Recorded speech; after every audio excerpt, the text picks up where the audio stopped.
말씀으로 우리의 마음을 만지시는 하나님의 놀라신 회복하심과 크신 사랑이 저와 여러분의 가정과 자녀들에게 넘쳐나기를 간절히 축복합니다. 여러분, 헬렌 애덤스 켈러라는 분이 있습니다. 흔히 우리는 그 사람의 이름을 헬렌 켈러라고 하죠. 그는 미국의 작가이고 교육자였습니다. 그는 특별히 인문계 학사를 받은 최초의 시각 청각, 다시 말해서 시청각 장애인이었다라고 합니다. 여러분, 흔히 헬렌 켈러의 이야기를 할 때 그는 많은 어려움이 있었지만 언어적 문제임에도 불구하고 그 어려움을 극복해낸 위대한 사람. 단 여러분, 헬렌 켈러라고 말할 때 빠지지 않는 사람이 있는데 그의 선생님이었던 누구죠? 앤 설리번이라는 선생님이 있었죠. 그러한 영화도 미라클 워커라는 영화도 있었음을 우리가 알 수 있는데요. 근데 여러분, 헬렌 켈러가 어떤 말을 여러 마디를 했지만 그의 말 중에 이런 문구가 있습니다. 한번 띄워봐 주시면, 우리가 할 수 있는 최선을 다할 때 우리 혹은 타인의 삶에 어떠한 기적이 나타나는지 아무도 모른다. 여러분, 저는 이 말을 볼 때 그가 자신이 가진 장애를 극복하며 성공할 수 있는 이유를 단번에 알아차릴 수 있습니다. 그것이 뭐냐면 최선을 다하는 노력에 있는 삶, 최선을 다하는 노력이 있는 삶이 그러하죠. 흔히 여러분, 이러한 노력을 이야기할 때 떠오르는 문구가 있습니다. 뭐죠? 노력과 땀은 절대로 우리를 배신하지 않는다. 여러분, 성공하는 사람들, 특별히 운동선수로서 성공한 사람들의 삶을 보면요, 그들은 다른 사람들보다 더 많은 노력과 더 많은 땀을 흘렸음을 우리는 알 수 있습니다. 제가 우연중에 이렇게 박세리에 대해서 이게 보는데요, 그때가 아마 중학교였던데 이런 영상이 다시 이게 하더라고요. 그때 여러분, 박세리가 이제 한국에 중학교 3학년 때부터 막 재패를 했잖아요. 그리고 미국으로 떠났습니다. 한 번도 가보지 않는 미국의 땅을 여자 골프로서 갔는데요. 근데 여러분, 첫 번째 우승했던 데가 4대 메이저라고 부르는 맥도날드컵, 그게 우승했고요. 근데 이거보다도 자기가 가장 우승하고 싶었던 컵이 있었는데 바로 US의 컵이었더라고요. 이거는 100년이 넘는 전통을 가지고 있는, 가장 오래된 전통을 가지고 있는 골프 대회라고 하더라고요. 근데 여러분, 우리가 잘 알잖아요. 박세리 하면 그때 이제 딱 이제 연장홀에 들어갈 때 18번 홀인가 딱 쳤는데 어디로 갔죠, 여러분? 이게 그냥 거의 물에 빠지는 그 앞에 딱 걸려 있는 것을 보았습니다. 그때 여러분, 박세리 선수가 고민하다가 어떻게 할까? 그냥 벌타를 가지고 이렇게 앞에 놓을까? 아니면 어떻게 하다가 자기가 이걸 꼭 치고 싶다라는 마음이 들더라고 하더라고요. 그래서 딱 물에 들어가서 쉬는데 이 양말을 벗는데요, 그 같이 이야기하는 사람이 자기는 이거 보고 깜짝 놀랐다고 해요. 왜냐하면 양말을 2개나 신었나 할 정도로. 왜냐하면 여러분, 양말을 벗으니까 발이 너무 하얗더라는 거예요. 그래서 자기는 하얀 양말을 신은 줄 알고, 그러면서 막 웃으면서 얘기하는데, 제가 그걸 보면서 느꼈던 게 뭐냐면요, 야, 위대한 천재는 그냥 나타나는 것이 아니구나. 정말 노력의 결과구나, 노력의 결과. 그리고 얼마나 바깥에서 골프를 그렇게 많이 쳤으면 그 신은 양말만 뽀해지고 다른 애는 다 타버린 거예요. 여러분, 우리가 박찬호라든지 이승엽 선수라든지 정말 이 올림픽 대회에서 금메달한 선수의 히스토리를 보면요, 남들보다 더 많은 연습과 남들보다 더 많은 노력을 기울여서 그 분야에서 성공한 운동선수를 많이 접한다라는 것이죠. 저는 그들의 삶이 노력이 있는 삶이라고 얘기하고 싶습니다. 특별히 여러분, 저는 이 노력을 다른 말로 어떤 말로 얘기하고 싶으면요, 헌신이었다라고 얘기하고 싶어요. 자기가 가지고 있는 시간과 물질, 마음을 헌신하였고 노력할 수 있었기 때문에 그는 성공할 수 있었고 놀라운 기적의 역사를 체험할 수 있었다라는 것이죠. 저는 오늘 이 본문을 통해서 여러분들과 함께 은혜를 받고자 합니다. 오늘의 설교의 제목을 보시면요, 위대한 역사를 경험하기 위한 보편적인 원칙이라는 좀 긴 설교 제목입니다. 여러분, 저는 오늘 이 말씀을 나눌 때 우리 삶 가운데 일어나는 하나님의 위대한 역사, 예수 그리스도의 위대한 기적도 우리 삶 가운데 반드시 일어나야 한다라고 믿습니다. 단 지금도 일어나는 줄 믿습니다. 근데 여러분, 그러한 기적을 경험하는 사람들은 성경 안에서 하나님이 우리에게 주신 메시지가 있다라는 거예요. 보편적인 원칙이 있다라는 거예요. 그건 뭐냐면 바로 오늘 이게 보면 나아감, 단 하나님의 철저한 믿음, 일 가지고 위대한 역사를 체험했는데요. 물론 여러분 하나님의 특별한 방법도 있어요. 오늘 이 말씀을 보면 첫 번째, 두 번째 사건은 어떤 사람이 나아가서 그러한 역사를 보았고요. 나머지 특별한 방법은요, 예수님이 찾아가는 역사가 있었어요. 그건 뭐냐면 베드로의 장모인 그 사람이 누워있을 때 찾아갔다라고. 이건 특별한 방법이에요. 근데 대부분 하나님의 역사는요, 보편적인 원칙과 방법이 있다라는 거예요. 그 얘기를 왜 하시냐면 하나님, 우리 또한 이 땅 가운데 살 때 하나님의 놀라운 기적과 역사를 체험하고 싶다면 하나님이 말씀하시는 보편적 원칙을 따라 신앙생활을 해야 된다라는 거예요. 그럴 때 하나님의 위대한 역사가 우리 삶 가운데 경험되어지는 것을 느낄 수 있다라는 것이죠. 여러분, 오늘 본문의 말씀의 배경은 다음과 같습니다. 뭐냐면 산상수훈 이후의 말씀이거든요. 예수님께서 산에서 막 주옥과 같은 말씀을 하셨어요. 그리고 그 말씀을 다 마친 후에 산에서 내려왔습니다. 근데 여러분, 성경의 1절의 말씀을 보면요, 성경은 예수님이 내려올 때 혼자만 내려오신 것이 아니라 수많은 무리가 주님을 따랐다라고 말해요. 수많은 무리가 주님을 따랐다라고 그 정보를 성경이 우리에게 알려주고 있다라는 것이죠. 여러분, 그럴 것도 예수님이 그 당시에 가르치는 가르침은요, 일방적인 서기관들과 대제사장들과 율법학자들이 가르쳐주는 이 가르침과 비교되지 않을 정도로 강력한 가르침이었습니다. 그러니까 그 가르침만 들으면 가슴이 막 감동되어지는 거예요. 그리고 여러분, 특별히 예수님은 놀라운 기적과 이적의 역사를 많이 베풀었잖아요. 그러니까 여러분, 이 무리들은요, 팬심으로 주님을 연예인으로 막 따랐다라는 것이죠. 아주. 그래서 여러분, 그래서 우리 책은 그런 것 책도 있잖아요. 팬인가 제자인가, 그런 책도 있습니다. 여러분, 수많은 무리가 주님을 따랐다라고 얘기해요. 근데 여러분, 이때 2절의 말씀을 보면 다음과 같이 시작하거든요. 한 나병 환자가 나와 절하며 이르되 주여 원하시면 저를 깨끗하게 하실 수 있나이다 하거늘. 성경은 여러분, 예수님을 둘러싼 무리에 대해서 더 자세하게 말하지 않아요. 예수님을 따랐다라고 말하고 성경이 주목한 인물은요, 볼품없는 나병 환자였다라는 거예요. 볼품없는 나병 환자를 중심으로 2절에서 얘기하고 있습니다. 여러분, 나병 환자는 그 당시에 참으로 사회적 약자였습니다. 나병 환자라는 것은 오늘날로 말하면 여러분 한센병이라고 말하고, 그건 옛날 말로는 문둥병이라고 했잖아요. 삭이 썩어 들어가는 그 병이었죠. 여러분, 그 당시에 그러한 병이 걸려 있으면요, 사랑하는 가족과 함께 살 수 없었어요.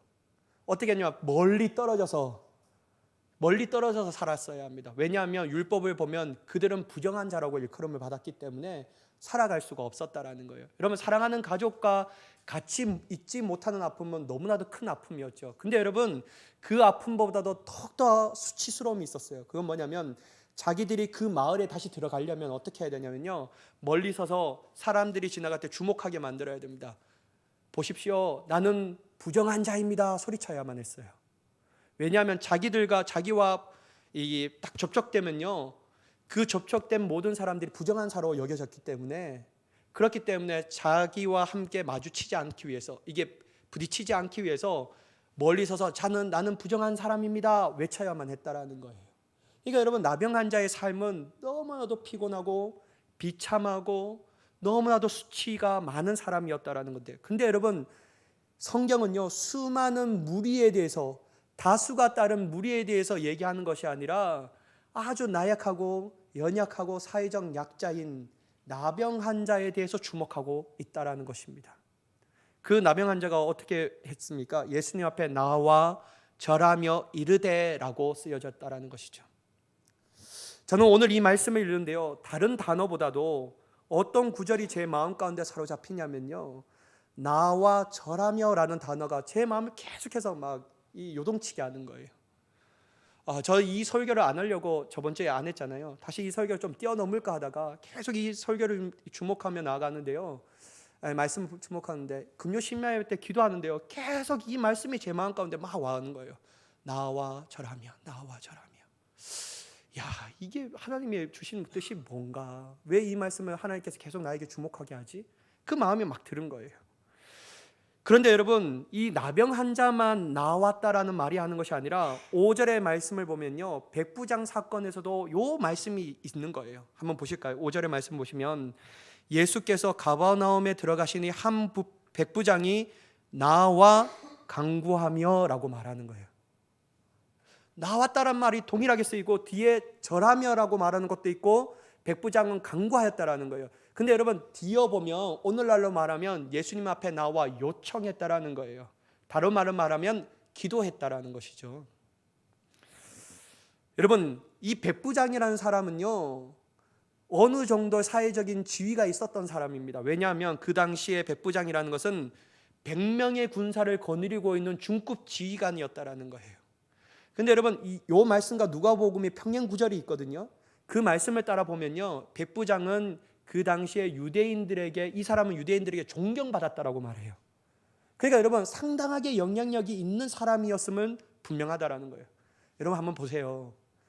하나님은요, 성경은 수많은 사람의 무리를 따르는 사람들을 중요시 여기지 않았어요. 그 사람들에게 얘기하지 않아요. 근데 여러분, 빈부귀천을 따지지 않고 삶이 넉넉하든지 삶이 수치롭고 어렵든지 하나님은 주님 앞에 나와 강구한 사람에게 주목하고 있다는 겁니다. 이게 여러분 참 우리에게 주는 의미가 크다라는 거예요. 사랑하는 여러분, 성경은 이 두 사람이 사회적으로 소외받았던 나병 환자, 그리고 사회적으로 어느 위치에 있었던 백부장이라는 사람을 중요하게 여겼는데, 그렇다면 여러분, 수많은 사람들과 이 두 사람은 어떤 차이점이 있기 때문에 성경은 이 두 사람을 주목하였을까? 그걸 한번 봐야 된다는 거예요. 저는 첫 번째 여기서 차이점은요, 바로 수많은 무리는 단지 예수님을 졸졸 따라가는 사람이었어요. 물론 여러분, 따라간다는 말은 나중에 다른 말로 해석할 수 있어요. 제자의 삶을 살았다라고 말하는데, 특별히 여러분, 수많은 사람들이 따라갔다라던 이 따라갔다란 말은요, 팬심으로 따라갔다라는 거예요. 그러니까 그냥 예수님 졸졸 그냥 따라간 거예요. 궁금해서 호기심을 가지고 따라갔다라는 것이죠. 근데 여러분, 이 두 사람은 예수님을 따라간 사람이 아니라 어떻게 한 사람이라고요? 나아간 사람이었다라는 거예요. 이게 다르다라는 거예요. 여러분, 첫 번째 나병 환자는 자신의 병을 고쳐달라고, 두 번째 백부장은 자신의 하인의 중풍병을 고쳐달라고 기도한 사람이었습니다. 그 간절함을 가지고 주님 앞에 나아갔죠. 저는 오늘 이 본문의 말씀을 볼 때 단지 육신의 질병에 한해서 말하는 것은 아니라고 생각해요. 여러분 한번 생각해 보세요. 이 둘 질병은요, 당시 의학적인 그것으로 인하여 불치병이었어요. 참 고치기가 어려운 병이었어요. 근데 여러분, 예수님을 만나서 나와서 그 고침을 받았다라는 거예요.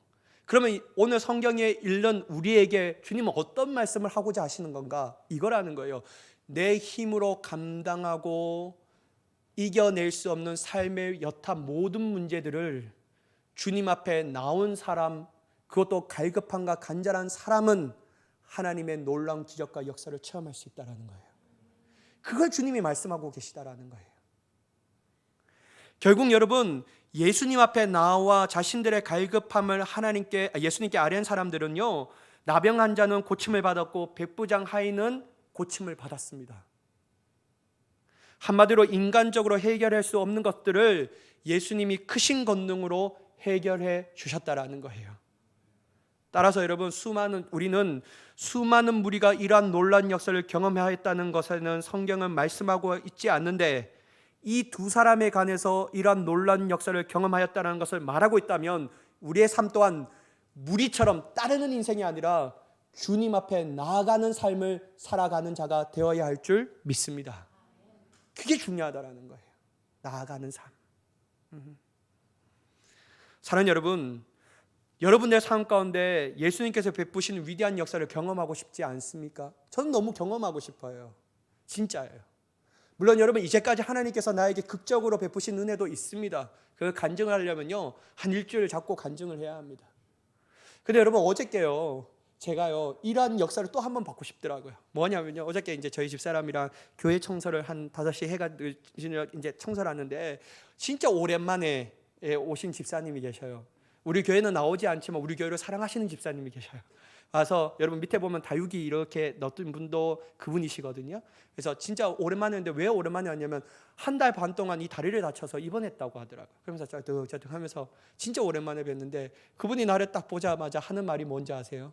목사님 왜 이렇게 살쪘습니까? 막 이러는 거예요.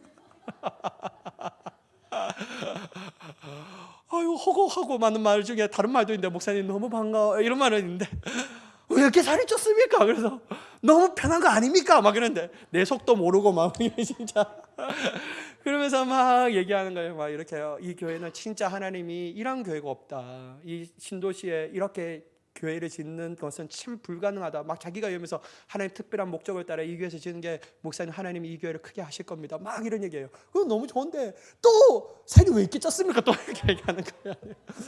야, 참 어렵더라고요.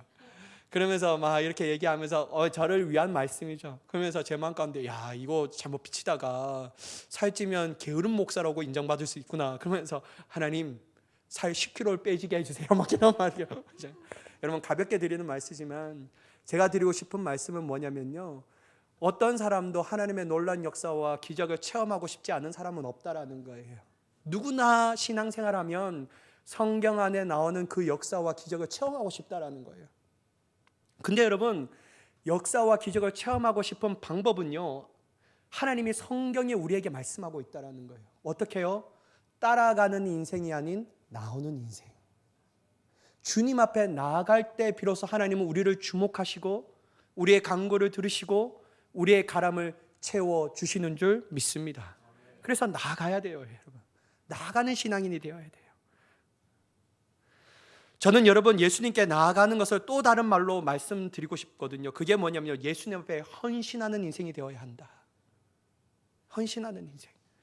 여러분 예수님 앞에 나아가는 것은요 헌신하는 건데요. 그 헌신의 첫 번째가 뭐냐면요 우리의 시간을 드리는 거예요. 여러분 오늘날 이 세대에 살아가는 우리의 삶은 얼마나 바쁩니까? 너무 바쁘잖아요. 저는 여러분이 참 존경스러워요. 진짜 매번 립 서비스가 아니라 진짜 존경스러워요. 세상의 생존 경쟁이 치열한 세상 가운데 살아간다는 자체가 너무 존경스러운 거예요. 그래서 저는 여러분 교회 안에 있으니까 죄를 더 짓잖아요. 여러분 세상에 나아가면 얼마나 믿지 않은 사람도 만나야 되고 얼마나 갑질하는 상사도 만나야 되고 요즘은 여러분 갑질하는 상사가 문제가 아니라 밑에 있는 사람들이 문제라는 거예요. MZ 세대라고 말하나 참 희한한 사람은 그런 사람 때문에 이거 요즘은 너무 정말 살아가기 힘든 세상입니다. 근데 여러분 그 세상 안에서 여러분들이 얼마나 치열한 삶을 살아가고 계십니까? 너무 존경스러워요. 근데 여러분 바쁘다고 해서 하나님 앞에 헌신하는 시간을 드리지 않는다면 우리 삶 가운데는요 역사가 일어날 수 없어요. 바빠서 기도해야 되고요. 바빠서 주님 앞에 엎드려야 돼요. 아무렇게 살아서 하나님 나에게 위대한 역사를 기적을 베풀어 주세요 라고 해서 그 기적이 일어나는 것이 아닙니다. 수많은 무리는 주님을 뒤따라가는 삶을 살았지만 그러한 삶에 대해서 성경은 주목하고 있지 않아요. 그러한 삶이 하나님의 놀라운 기적을 베푸신 일들을 경험했다라고 얘기하지 않아요. 어떤 사람이 기적과 역사를 경험했습니까? 주님 앞에 나와 헌신하는 사람, 자기의 시간을 드리는 사람들을 주님이 쓰시겠다라는 거예요. 여러분 또 다른 말에서 때로는 우리의 물질과 우리의 마음을 주님 앞에 헌신해야 합니다. 여러분 저는 물질과 마음이 아주 밀접한 관계가 있다고 생각하거든요. 물론 여러분 시간 또한 다 밀접한 관계예요. 가장 핵심은 뭐냐면 마음이라는 거예요. 여러분 주님께서 물질이 있는 것에 내 마음이 있다라고 말씀하시고 있잖아요. 여러분 우리가 세상을 향하여 나아가는 마음이 있고 세상을 사랑하는 마음이 있다면요 우리는 주님 앞에 헌신하기가 무척이나 힘듭니다. 왜냐하면요 그 안에서 자유함을 얻기 때문에. 근데 여러분 우리가 우리의 마음을 돌이켜서 하나님 앞에 우리의 마음을 드리며 우리의 시간을 드리며 우리의 물질을 드린다면요 하나님은 드리는 시간만큼 헌신하는 만큼 우리의 기적의 깊이를 더욱더 깊게 하시는 줄 믿습니다. 그러니까 여러분 헌신해야 되는 거예요. 헌신하지 않고서는요 기적을 체험할 수 없는 거예요. 사랑하는 여러분, 주님은 오늘 우리의 삶 가운데도 놀라운 역사를 베푸시기를 원하시는 분이신 줄 믿으시기 바랍니다.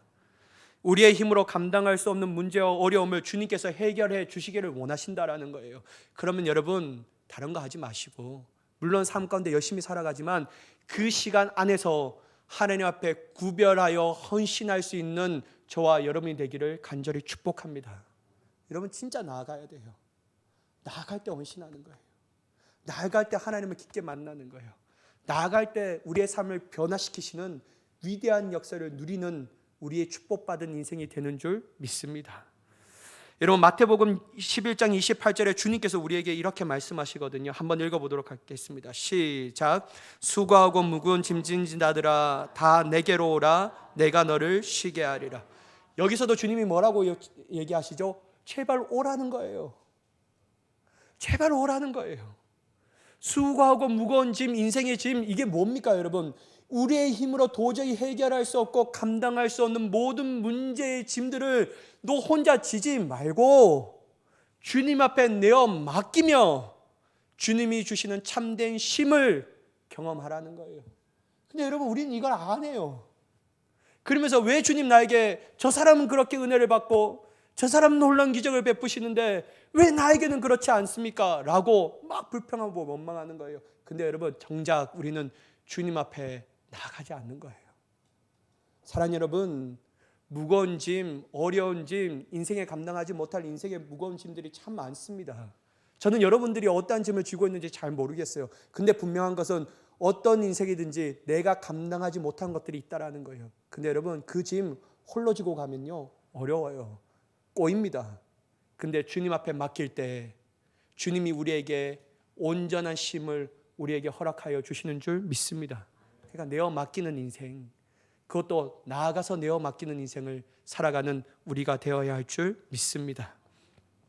두 번째는 뭐냐면요, 위대한 역사를 경험하기 위한 보편적 원칙은 바로 믿음이라는 거예요. 기따갑게 들었지만 여러분 어쩔 수 없어요. 믿음이에요. 여러분 이 믿음은요 어떤 것을 포함하냐면 주님을 향한 신뢰, 그 역사의 주도권은 주님께만 있다라는 것을 믿는 믿음이라는 것이죠. 여러분 2절과 3절의 말씀 한번 보도록 하겠습니다. 제가 읽어보겠습니다. 한 나병 환자가 나와 절하며 이르되 주여 원하시면 저를 깨끗하게 하실 수 있나이다 하거늘. 여기서 여러분 2절 보세요. 주도권이 누구에게 있다고요? 주님이 있다라는 거예요. 주님이 원하시면 저를 깨끗하게 하실 수 있나이다. 내가 주님 앞에 나왔기 때문에 이것 끝, 이제 뭐 주님이 반드시 역사하셔, 주님은 로봇처럼 역사하셔, 이런 말이 아니에요. 내가 나아가고 주님 앞에 간구하는 것은 내가 할 수 있는 모든 것이지만 그 모든 그럼에도 불구하고 역사의 주도권은 주님 앞에 있다라는 거예요. 그걸 말하는 거죠. 또한 3절에 보면 예수께서 손을 내밀어 그에게 이르시되 내가 원하노니 깨끗함을 받으라. 누가 원한다고요? 내가 원하는 거예요. 너가 이렇게 했기 때문에 나는 뭐 그냥 그렇게 해야 되니? 그냥 내가 줄게. 이게 아니에요. 주님이 원하실 때 주님께서 깨끗하게 하신다라는 거예요. 그러니까 여러분 역사의 주도권은 주님에게 있다라는 거예요. 모든 불가능을 가능케 하시는 것은 내가 했기 때문에 되는 것이 아니라 주님이 원하실 때 가능하다라는 거예요. 이게 우리의 믿음이라는 것이죠. 이게 우리의 믿음. 그래서 여러분 우리의 원함으로 역사가 일어나는 것이 아니라 주님이 원하셔야지만 역사가 일어나는 것을 믿으시기 바랍니다. 주님이 원하실 때 역사가 일어나는 거예요. 이러한 원칙은 여러분 백부장에게도 나타납니다. 7절과 8절에 한번 보실까요? 이르시되 내가 가서 고쳐주리라. 누가 간다고요? 내가 가서 고쳐주리라는 거예요. 백부장 너가 왔니? 근데 고침의 역사는 내가 일으키는 거야. 내가 가서 고쳐줄게.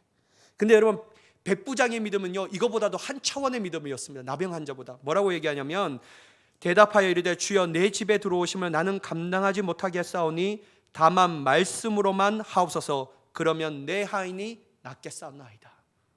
여러분 백부장의 믿음은요 공간과 시를 뛰어넘는 믿음이었다라는 거예요.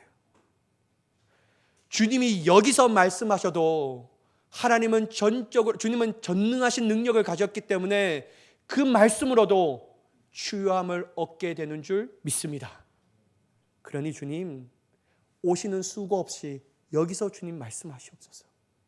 그냥 여러분 이것은요 주님의 주도권을 완전히 인정하는 거예요. 위대한 역사는 주님 앞에 있다는 것을 인정하는 거예요. 사랑하는 여러분, 위대한 역사를 일으키고 일으키지 않는 주도권은 오직 하나님께만 있는 줄 믿으시기 바랍니다. 그러므로 그 주도권이 예수님께 있고 하나님께 있다라는 것을 안다라는 사람들은요, 철저하게 주님을 신뢰할 수밖에 없는 거예요. 주님을 완전히 신뢰할 수밖에 없는 거예요. 따라서 이러한 예수님을 향한 전적인 신뢰를 가지고 있는 사람은 삶의 모든 문제를 놓고 기도할 때 불신앙으로 기도할 수 없습니다. 기도하는데 안 이루어지겠지. 그래도 내가 기도는 하는데 이 문제는 이루어질까? 이런 마음의 태도로 기도할 수 없다라는 것이죠. 어떻게 기도합니까?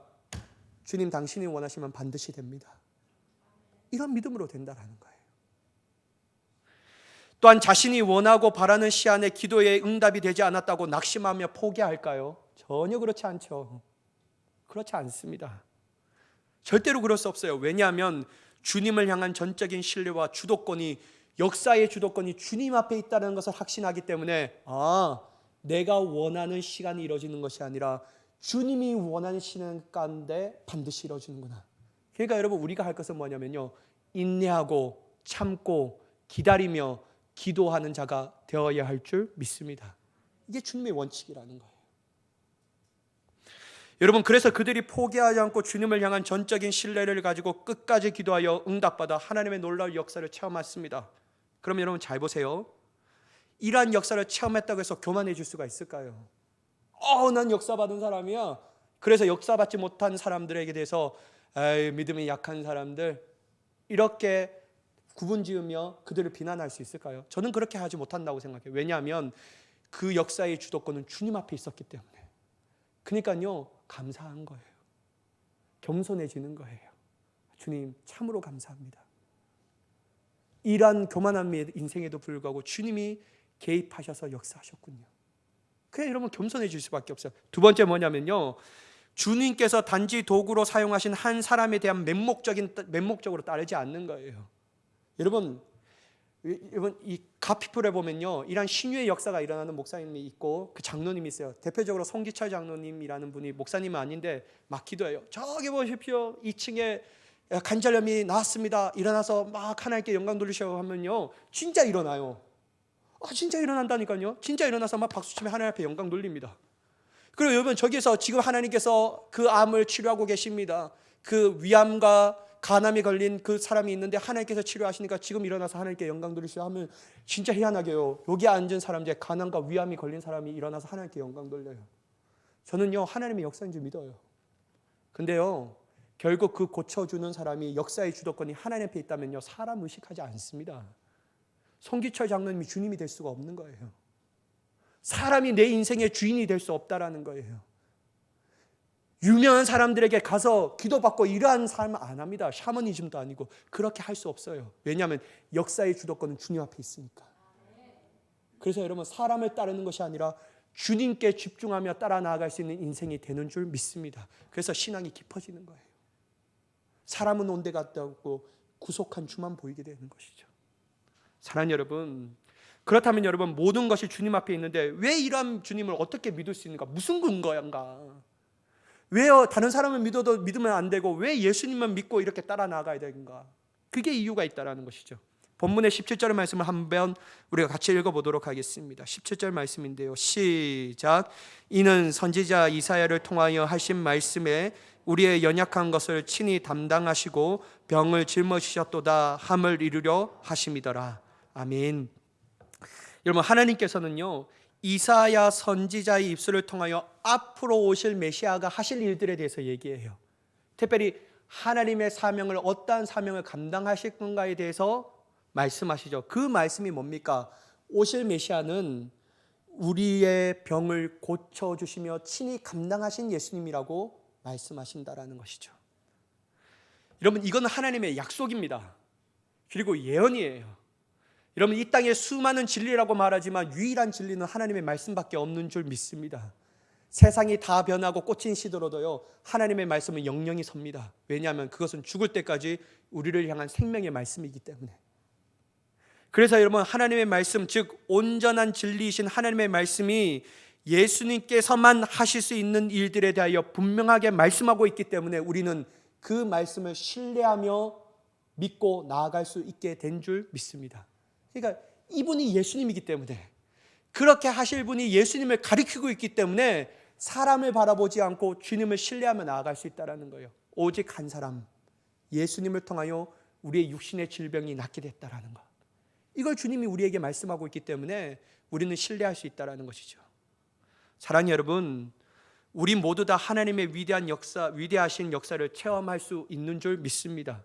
성경 안에 있는 얘기가 아니에요, 여러분. 실제로도 그러한 역사가 일어나요. 여러분, 하나님은 여러분들의 병든 마음과 병든 육신의 몸을 고쳐주시는 줄 믿습니다. 에이, 그런가 뭐 성경 안에 일어나는 말이죠. 아니에요, 여러분. 진짜 일어나요.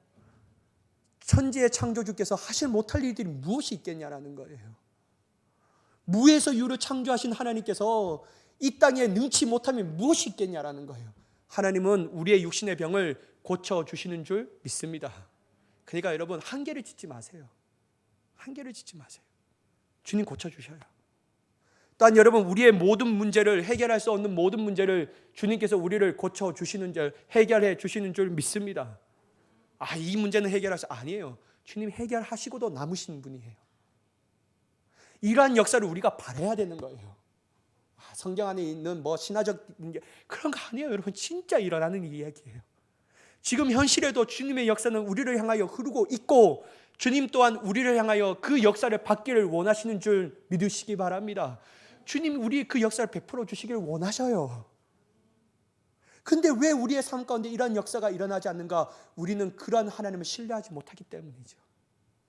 주님 앞에 나아가는 현신이 없는 거예요.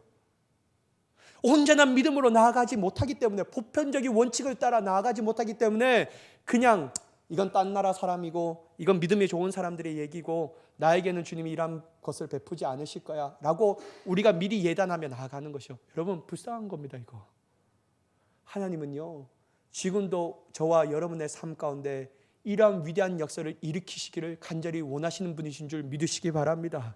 저는 여러분의 삶이 이러한 역사를 체험하는 삶을 살아가기를 간절히 축복합니다.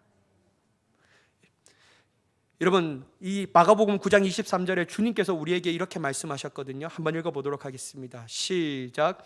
예수께서 이르시되 할 수 있거든이 무슨 말이냐? 믿는 자에게는 능히 하지 못할 일이 없느니라 하시니. 여러분, 여기서 믿는다라는 것은 자신의 능력과 의지와 자신의 상식을 의지하는 믿는다라는 게 아니에요. 여기서 믿는다라는 것은 주님의 권능을 믿는 거예요. 능치 못하신 일들을 하실 수 있는 주님을 확실하게 신뢰하는 거예요. 사랑하는 여러분, 이러한 믿음이 있는 사람들은 주님이 하신 일들조차 하게 되는 줄 믿습니다. 그러니까 여러분, 불가능은 우리에게 없습니다. 오직 믿는 자에게는 가능만이 있는 줄 믿습니다. 그러니까 여러분, 이 말씀을 우리 마음 가운데 새겨야 돼요. 또한 여러분, 사도 바울을 또한 이렇게 말씀하거든요. 빌립보서 4장 13절의 말씀을 함께 읽어보도록 하겠습니다. 시작. 내게 능력 주시는 자 안에서 내가 모든 것을 할 수 있느니라. 아멘. 여러분, 저는 이 말씀을 오해했어요. 내가 모든 것을 할 수 있다. 나는 어쩌면 예수님이 하지 못한 일도 내가 할 수 있겠구나. 그러면서 내 자신의 가치를 엄청 높여버리는 거예요. 그런 말씀 아닙니다, 여러분. 여기 한번 보시면요, 13절 보시면 내게 능력 주시는 자 안에서 가능한 거예요. 하나님의 테두리가 있어요. 테두리가. 주님이 성경대로 하신 모든 말씀, 우리에게 약속하신 그 모든 말씀이 주님을 믿는 믿음 안에서, 주시는 능력 안에서, 그 안에서 가능한 거예요. 그러니까 내가 주님보다 더 높아질 수 없고 주님보다 더 위대한 일을 행할 수는 없는 거예요. 사랑하는 여러분, 제가 이 말씀을 드리는 이유가 있습니다. 주님이 우리에게 말씀하셨다라면요, 그 말씀은 우리에게 예가 되는 줄 믿어요. 그러면 여러분, 포기할 것은 아무것도 없어요. 사랑하는 여러분, 저는 주님께서 우리의 삶 가운데 반드시 역사하시는 줄 믿습니다. 그러니까 여러분, 포기하지 마시고 어려운 문제와 환경에 있을 때라도 주님을 앞으로 나아가는 자, 시간을 헌신하는 자, 마음을 헌신하는 자, 우리의 모든 것을 주님 앞에 헌신하는 시간을 들여서 주님을 만나서 믿음으로 큰 역사를 경험하는 축복된 인생이 되기를 예수님의 이름으로 간절히 축원합니다. 기도하겠습니다. 사랑의 하나님,